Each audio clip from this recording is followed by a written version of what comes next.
سرکار دو عالم صلی اللہ علیہ وسلم نے ایک حدیث مبارکہ میں ارشاد فرمایا کہ بنی اسرائیل میں 71 یا 72 یعنی 71 یا 72 فرقے تھے، اور فرمایا میری امت میں 73 فرقے ہوں گے، یعنی ایک فرقہ ان سے بھی زیادہ ہوگا، اور جو گناہ بنی اسرائیل نے کیے وہی گناہ میری امت سے صادر ہوں گے، حذو النعل بالنعل۔ جس طرح ایک جوتا دوسرے جوتے کے سائز میں، شیپ میں، ویٹ میں برابر ہوتا ہے،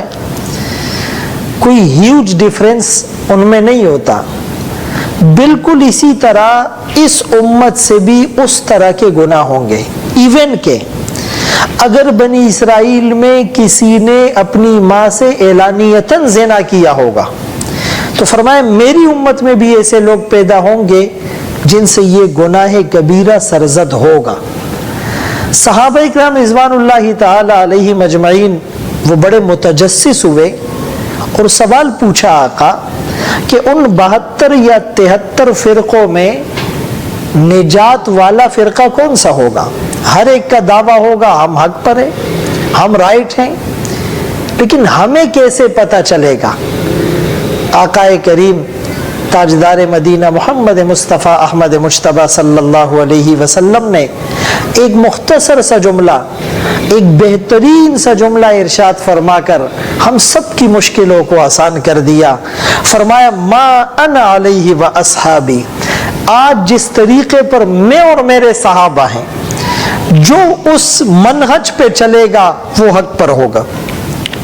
فَإِنْ آمَنُوا بِمِثْلِ مَا آمَنْتُمْ بِهِ فَقَدْ اهْتَدَوْا، اگر یہ لوگ ایمان لے آئے جیسا ایمان صحابہ تم لائے ہو تو یہ ہدایت یافتہ ہے۔ تو ہم نے کسی کے دعووں کو، کسی کے نعروں کو، کسی کی آرزوؤں کو، کسی کی تمناؤں کو، کسی کی چاہتوں کو، کسی کی حسرتوں کو، کسی کی وشز کو، کسی کے صرف سلوگنز کو ہم نے نہیں دیکھنا، ہم نے پریکٹیکلی دیکھنا ہے کہ یہ صحابہ کے نہج اور نقش قدم کے کتنا قریب ہے۔ اگر قرآن اور حدیث اور صحابہ کے منہج کے یہ لوگ قریب ہے تو یہی اہل حق ہے۔ جیسے ہم اگر اپنے کسی بیٹے کا، اپنے والد کا، اپنے کسی ریلیٹیو کا علاج کرانا چاہتے ہیں اور وہ کریٹیکل کنڈیشن میں ہوتا ہے، میڈیکلی وہ بہت زیادہ سیریس ہوتا ہے، تو ہم اس کو ہر ایرے غیرے ڈاکٹر کے پاس نہیں لے کے جاتے،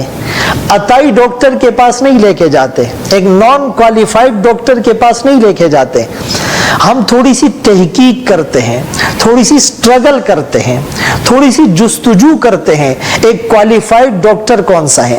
ایک MBBS یا FCPS یا اسپیشلسٹ کون ہے، اور ایک بہترین ہاسپٹل کون سا ہے، تو وہاں جا کر ہم اس کا علاج کرواتے ہیں۔ تو اسی طرح ہر آدمی اگر آپ کو عالم بن کر مسائل بتائے، ہر آدمی آپ کا رہبر اور رہنما بننا چاہے، تو آپ نے تھوڑی سی سٹرگل کرنی ہے، تھوڑی سی کوشش کرنی ہے،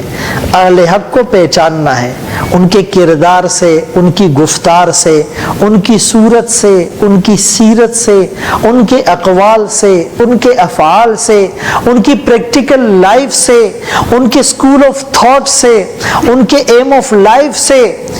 اور ان کی سراؤنڈنگ میں جو ان کا حلقہ احباب ہے اس سے۔ میرے خیال میں اگر آپ کوشش کریں گے، جستجو کریں گے، کسی نے کہا ڈھونڈنے سے تو خدا بھی مل جاتا ہے، خدا کا ملنا بہت آسان ہے، خدا کو پہچاننا بہت آسان ہے، بالکل اسی طرح اہل حق کو پہچاننا بھی بہت آسان ہے۔ اللہ عمل کی توفیق نصیب فرمائے۔